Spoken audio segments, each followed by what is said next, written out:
الحمد لله وكفى وسلام على عباده الذين اصطفى أما بعد فأعوذ بالله من الشيطان الرجيم بسم الله الرحمن الرحيم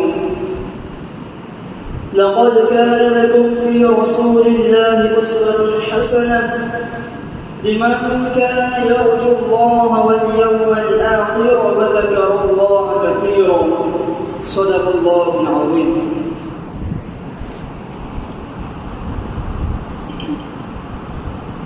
محترم سامعین کرام، اللہ رب العزت کے احسان و کرم ہوا کہ اللہ تبارک و تعالیٰ نے ہمیں نبی اکرم صلی اللہ علیہ وسلم کی امت میں پیدا فرمایا. یہ ہمارے لیے بڑی اعزاز کی بات ہے کہ اللہ تبارک و تعالیٰ نے ہمیں نبی اکرم صلی اللہ علیہ وسلم کی امت میں پیدا فرمایا.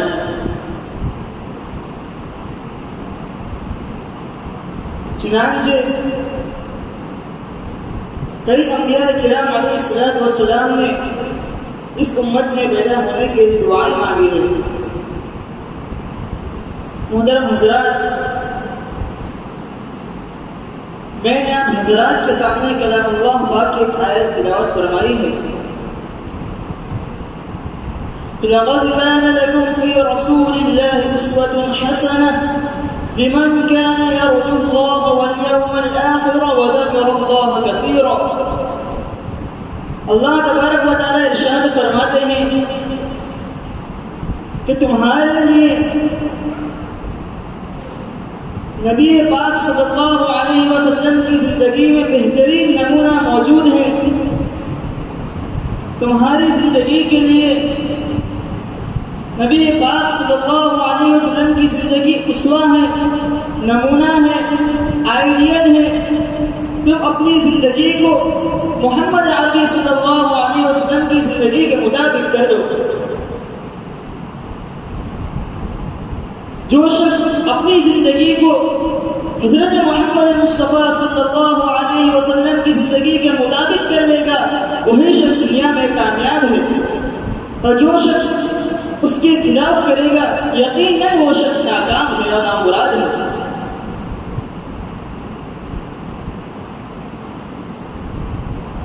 اللہ کی فرما برداری نبی کریم صلی اللہ علیہ وسلم کے طریقوں کے اوپر ہے. جو شخص یہ دعویٰ کرے کہ میں اللہ کا فرما بردار ہوں اور نبی کی سنتوں کو، نبی کے طریقوں کو پس پشت ڈال دے تو وہ شخص اپنے دعوے میں جھوٹا ہے. اللہ تک پہنچنے کے لیے نبی کریم صلی اللہ علیہ وسلم کا واسطہ درمیان میں ضروری ہے. اسی آیت میں آگے اللہ تبارک و تعالیٰ ارشاد فرماتے ہیں یرجو اللہ، اس میں 3 باتیں فرمائی ہیں، یرجو اللہ والیوم الآخر وذکر اللہ کثیرا. کون؟ جو اللہ کی ملاقات کی امید رکھے. جو شخص اللہ کی ملاقات کی امید رکھے گا وہ شخص دنیاوی زندگی بہترین گزارے گا. اپنے رہن سہن میں، اپنے چال چلن میں، اپنے اٹھک اور بیٹھک میں ہر جگہ پر نبی کے طریقے کو بنائے گا اور اسی کے مطابق عمل کرے گا. والیوم الآخر، اور جو شخص آخرت پر ایمان رکھے، جو شخص آخرت پر ایمان رکھے گا، قیامت کے دن پر ایمان رکھے گا، وہ شخص کی زندگی بھی نبی کے طریقوں کے مطابق ہوگی. جنت اور دوزخ ہم نے سنا ہے، نبی نے دیکھا ہے. معراج میں اللہ تبارک و تعالیٰ نبی کو جنت کی سیر کرائی، جنت کے مناظر دکھائے، جنت کے درجات دیکھے نبی نے اور جہنم کے درجات دیکھے. ہم نے جہنم اور جنت کو سنا ہے، نبی نے اسے دیکھا ہے. تو وہ شخص جس نے آخرت کو دیکھا ہو اس سے زیادہ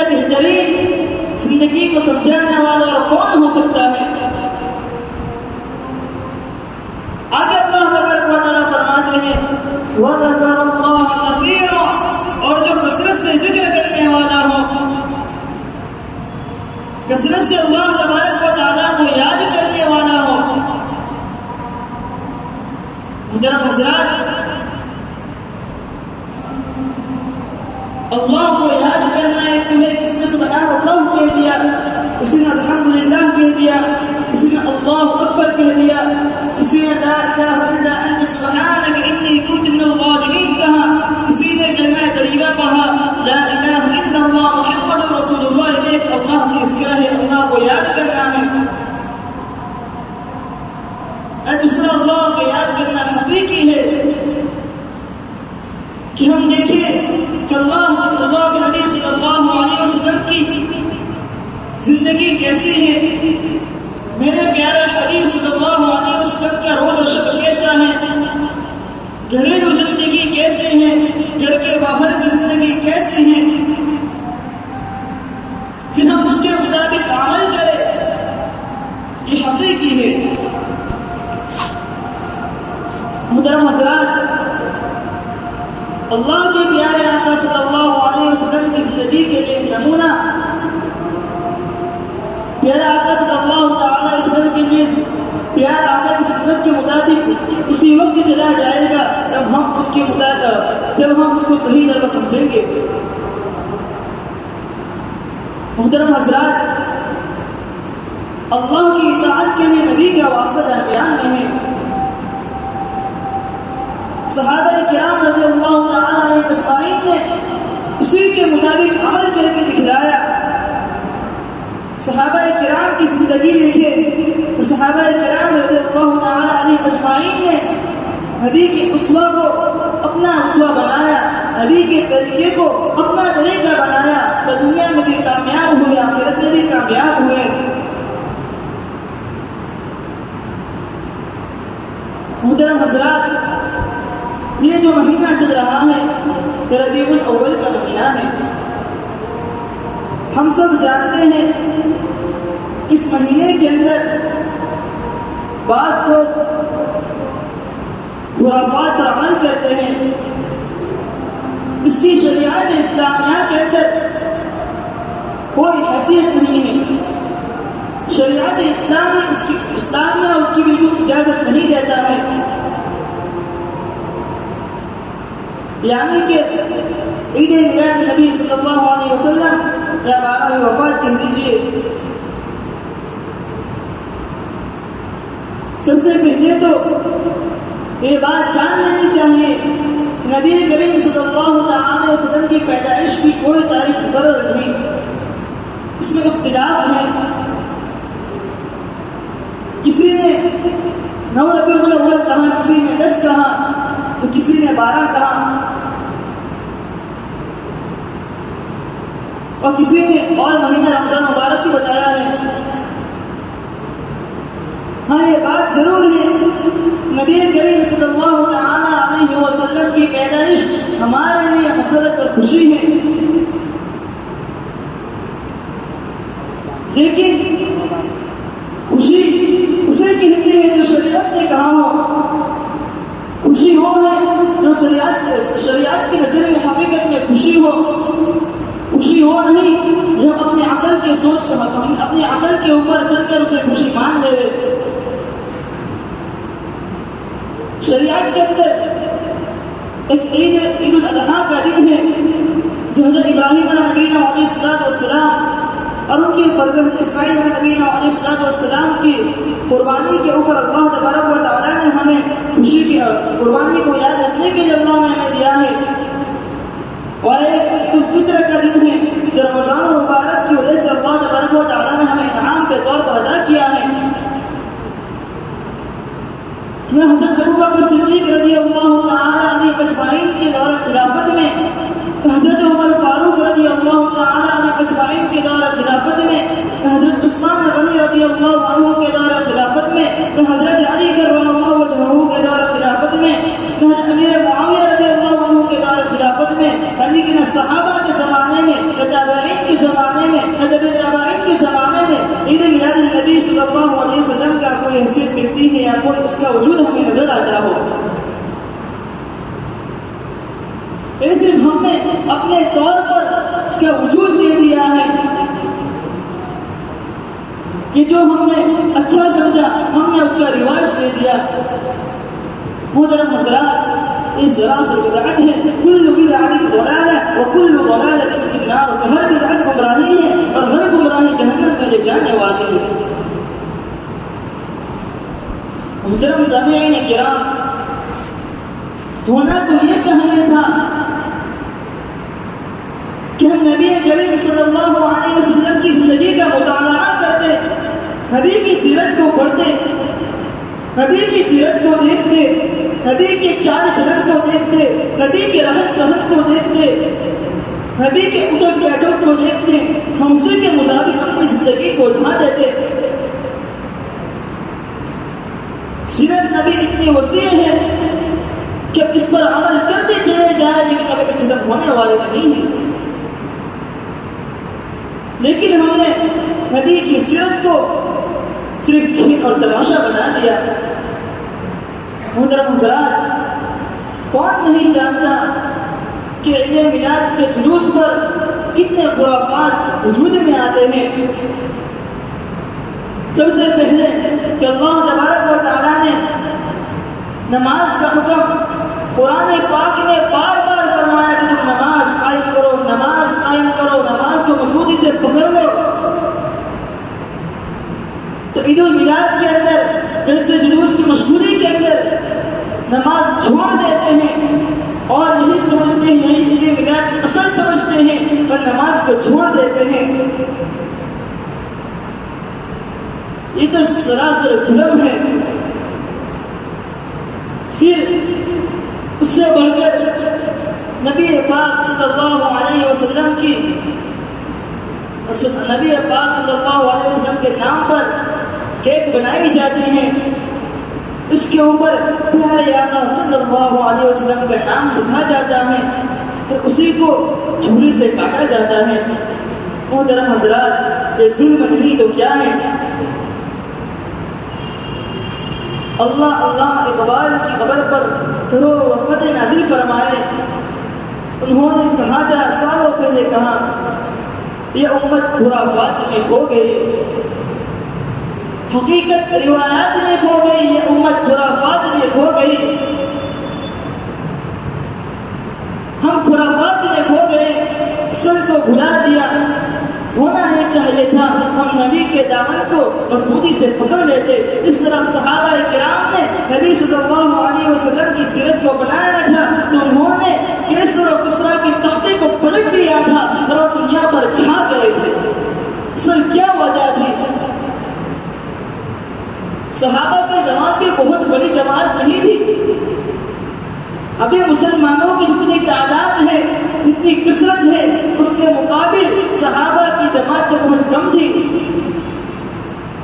لیکن انہوں نے نبی کے طریقے پر, شریعت کے اوپر چل کر دکھایا تو اللہ تبارک و تعالیٰ نے انہیں دنیا اور آخرت میں کامیابی عطا فرمائی اور انہیں دنیا ہی کے اندر رضی اللہ عنہم ورضوا عنہ کا پروانہ مل گیا.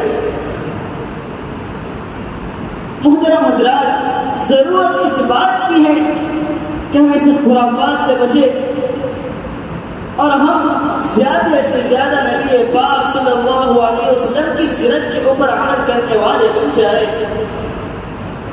ہونا تو یہ چاہیے تھا, اگر ہمارے چہرے پر نبی کی سیرت نہ ہوتی, اگر ہمارے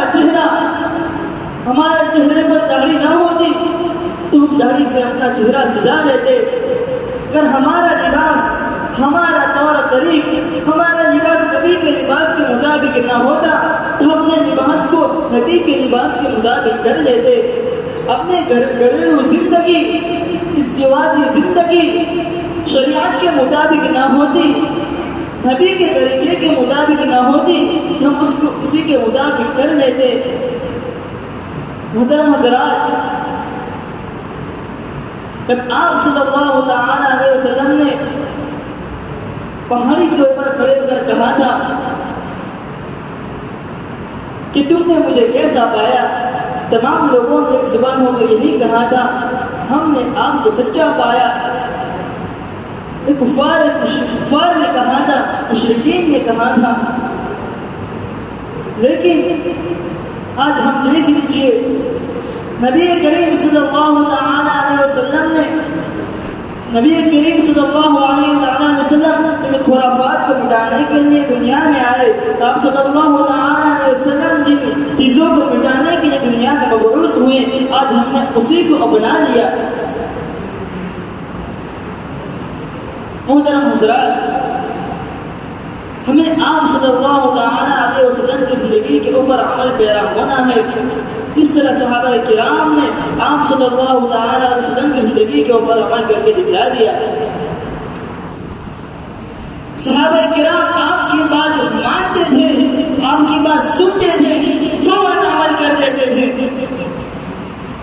جہاں میرے نبی کی بات سنی ادھر عمل شروع ہو گیا بغیر چنو چراغے. محترم صحابہ کرام،